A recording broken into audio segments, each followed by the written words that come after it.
Welcome back to our channel, and thank you for tuning in and thank you for supporting us. But if you're new to this channel and you haven't subscribed yet, please encourage us by doing so that we can bring you the latest news as they come. And together we shall support our great leader, Mazi Nnamdi Kanu, IPOB, Eastern Security Network, to make our Biafran dream a reality.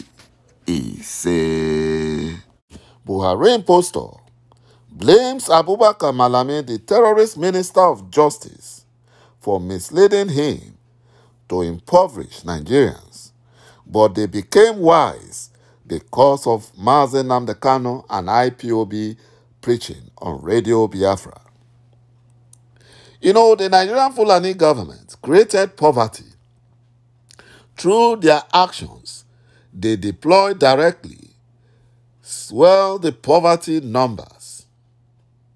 An example is the State and Waste Management Board. They plan to eliminate young Nigerians, cart pushers, and push them further into poverty by demarketing the young Nigerian cart pushers, calling them all criminals. You know, the same thing happens with Okada owners. Another endeavor of impoverished Nigerians to earn a living and put food on the table for their families. What does the Fulani Nigerian government do?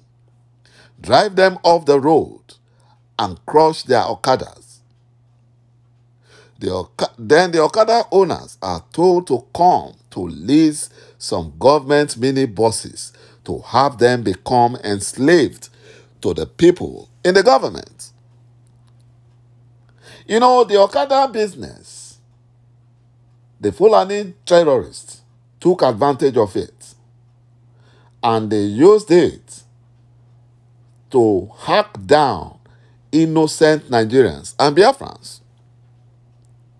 You know, kiosks and shades set up by struggling unemployed Nigerian youths are destroyed for no just reason.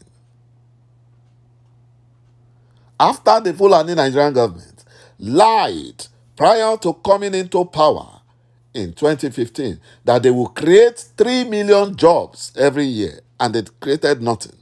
Yet, the struggling Nigerian youth, unemployed youth, their kiosks and shade that they set up were destroyed, throwing the owners into penury and forgetting that the final things of life become acceptable by the general public when per capita GDP crosses a threshold of about $5,000.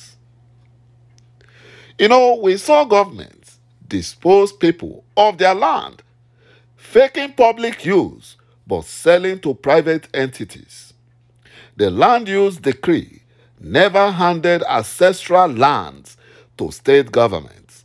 They were to mediate obtaining land for public use, not to keep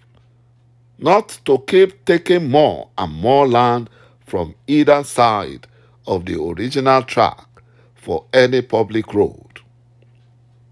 We the people now opine that land belongs to states. The decree has not been amended, and we have handed our lands to governors who are now Fulani slaves. They are Fulani slaves. And that is what Buhari impostor and his Fulani Nigerian government is trying to explore. And they want to forcefully take over Biafra ancestral lands. And that is the reason for the frequent closed-door meeting with Hopeless Uzodinjo, the Supreme Court Administrator of Imo State. You know, rather than the Fulani Nigerian government to encourage nurturing hustlers into the next BUA Group chairman, Abdul Samad Rabiu, or the CEO of Dangote Group, Aliko Dangote, the Fulani Nigerian government is destroying them. destroying the youth. They also go on to criminalize the Nigerian youth, Okada riders, cart pushers, the crude oil refiners, so as to hang them, despite not creating any job for them. The only thing they want to use them for, use them as political thugs in order to rig election or buy their votes. You know, that is what they want to use them for. You know, the Fulani Nigerian government also goes on to criminalize the Nigerian youth. Politicians now profit from the poverty they created by weaponizing it. They throw crumbs at some thugs who become their private militia. They are confident that they can rumble rouse the electorate and administer stomach infrastructure on them. This is why Biafrans are rejecting the fraudulent elections in Nigeria, because what Nigeria need most at this time is referendum and disintegration. You know, the whole Nigerian population gets impoverished by policy choice foisted on the nation. The Naira, which is currently spiraling out of control, is a result of the Fulani Nigerian government's alternate economic model foisted on Nigerians by the central bank governor, Godwin Emefiele, a Fulani slave. Under the former economic orthodoxy, the Naira lost 100% of its value in 16 years. Under the people-centered Emefiele model, that is the Fulani Nigerian government's model, the Naira lost 400% of its value in 7.5 years. Buhari impostor liked it and reappointed CBN governor for a good job well done for impoverishing the whole of Nigerians.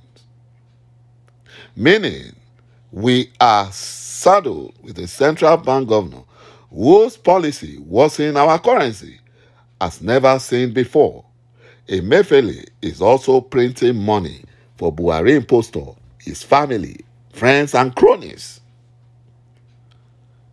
The Fulani Nigerian government revenue was down when they chose to borrow heavily without repairing the economy and a return to robust growth that will pay off the loans. And revenues cannot cover servicing of loans at the moment. Yet, they were warned against pursuing loans with the state of Nigerian economy 7 years back. They didn't listen. Because they have an agenda. They had a plan. I'm sure fiscal authorities are thinking of more taxes, meaning more burden on Nigerians and businesses, and further depression. In short, if revenue goes up from taxation, the economy will come down.